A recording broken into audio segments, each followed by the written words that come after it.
What's hiding underneath things can be scary. Underwater, under your bed, especially what's under your carpet. Except when you get new carpet from Carpet One Floor and Home. After tearing up your old carpet, they'll vacuum and apply Health Annex antimicrobial to your subfloor, disinfecting and killing mold, mildew, and any remaining general awfulness. Carpet One Floor and Home goes the extra mile to protect you, your family, and your home. Carpet One Floor and Home in Columbia, making your home beautiful, guaranteed. Good morning and welcome to Radio Friends on Tuesday, September the 12th. I want to introduce you to Jordan Johnson. Good to have you here. Hi. Jordan. Thank you so much for having me. And you're here with the City Garden School. What is the City Garden School? So we are a small private school here in Columbia. We've actually been around for 10 years. This is our kind of 10-year anniversary. And we're nature immersive and arts integrated. So lots of people know us as like the hippie school, you know. Yeah. Yeah. But you do the regular curriculum. Correct. So kids are getting an approved education, but with a different aspect to it. Yeah. You try to spend a lot of time outdoors? Yes. So we are an accredited school. We have a very rigorous curriculum. I think that's a big misconception is that we just like play all day. But no, But you can make learning fun. Exactly. And that's what we try to do. We try to bring beauty and movement and tons of time out in nature to teach the kids the same, like, you know, universal important things, but in a way that they are like ready to absorb and happy to absorb. Okay. Give me an example of how a class would go today. So they're going to start off with a verse to kind of instill some reverence and gratitude, and then they'll have a movement class, they'll sing some songs, and then they'll have about an hour and a half or 2 hours of main lesson where it's really, like a kind of intense, still time of learning, and then they'll have recess, they'll come back in for some skills and some more movement. But do you start outdoors? We do. Yeah. And you said to instill some reverence. What do you mean by that? To nature? Yeah, exactly. To the nature, the universe, whatever we've been given. We just want them to be good stewards of the earth. And that's so important. It is. That is so important. And if you can do that at an early age to instill upon young people, what a blessing it is to be on this earth. Mm-hmm. But so many times we are abusing. Right. We're abusing our environment. We're abusing the beauty that we have.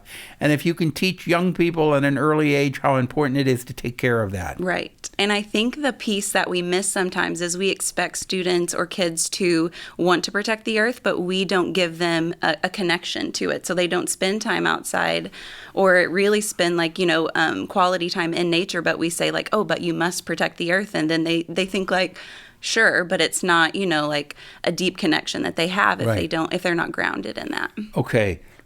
If people are interested in the City Garden School, what do they need to do? They can email me. So we have a website, citygardencolumbia.org. And on that website is my email address, or it's missjohnson@citygardencolumbia.org. Uh-huh. Okay. Can people come out and actually watch a class in progress to see what you're talking about? Yeah, it's kind of a concept that you need to see in person. So I do lots of tours, and I'm happy to schedule those so that people can kind of get a visual of what that looks like and feels like. Okay. Yeah. Again, for more information, it's citygardencolumbia.org. Where are you located? We are housed in the 3rd floor of Caris Church currently, and we are actively looking for a bigger space. We're really outgrowing that, and we're embarking on this capital campaign as well. So you may see some things about that around town. All right. Best of luck to you. Thank you so much. All right, Jordan Johnson. Thank you. All right, now I want to introduce you to THOMAS Nessel. 3 names. That's right. Good to have you here, THOMAS Nessel. I think of Reverend Tim Tom from the middle. But THOMAS Nessel is here. You are the director and founder of the Off the Cuff Improv group. Correct. What is that? We are a short-form improvisational acting troupe. Everything is made up on the spot. It's just like the style of Whose Line Is It Anyway, the popular television show. So where do you do this improv? Well, when I started the group, it was 2017. I was here in Columbia. That's where I initially came up with the idea and founded the group. And then I moved away for a little while, came back in came back in 2021 and reformed it. We're now based out of Jefferson City. We perform shows for Scene One. We've done fundraisers for Columbia Entertainment Company. We've done fundraisers for the Little Theater in Jefferson City. We do about 3 or 4 shows a year for Scene One, and we're starting to get more gigs outside. We recently did a show in Centralia, and we're booked in February for the 4th Street Players in Moberly. We're going to raise some money for them. So do you have a group of people that are part of your improv group? I do. We cast 2 new people, so I believe I've got 11 cast members. If you include myself, I believe that's 12. And sometimes all of them will do a show. Sometimes it'll be a smaller cast. So when somebody books you to do a show as improv, you have no idea what you're going to do that night. Is that right? Well, what I usually will do is set up a list of about 18 to 20 games. We do a well over 2-hour show, so we want people to get their money's worth. And some games are somewhat predetermined, like we know everyone will know who's in the game per se. But some of the suggestions we'll get from the studio audience, some of them I will provide to my actors, but they won't know what they are until the date of the show.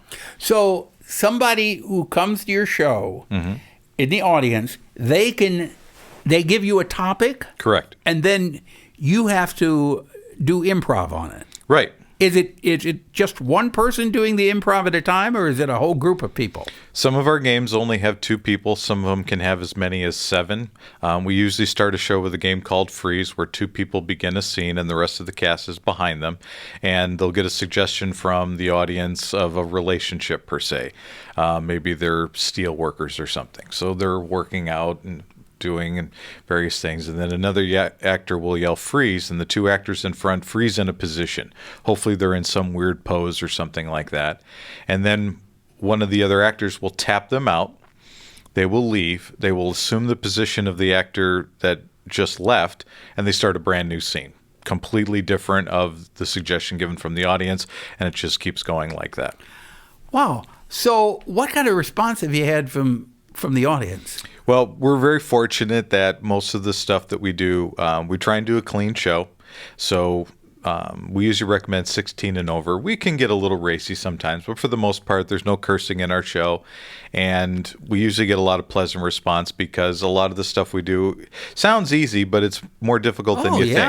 I mean, we're not memorizing any lines, so there's you're just making it up on the spot. Absolutely. So it's sort of an everything goes. But what's key is there are certain rules of improv that you're supposed to follow. Like the main rule is you say yes to everything and try and add something to it. If someone tells you that you are a tree stump, then yes, and then you add to it. That's right. If people want more information, they can visit your website, right? Best way to find us is on Facebook, Off the Cuff Improv Troupe, and October 6th and 7th, we're going to be doing a show at Scene One Theater. Tickets will probably be $15. You can come see us there. Okay, thank you so much, and best of luck. Thank you. Tim Thomas Nessel. Appreciate it. Improv Group. Bye-bye.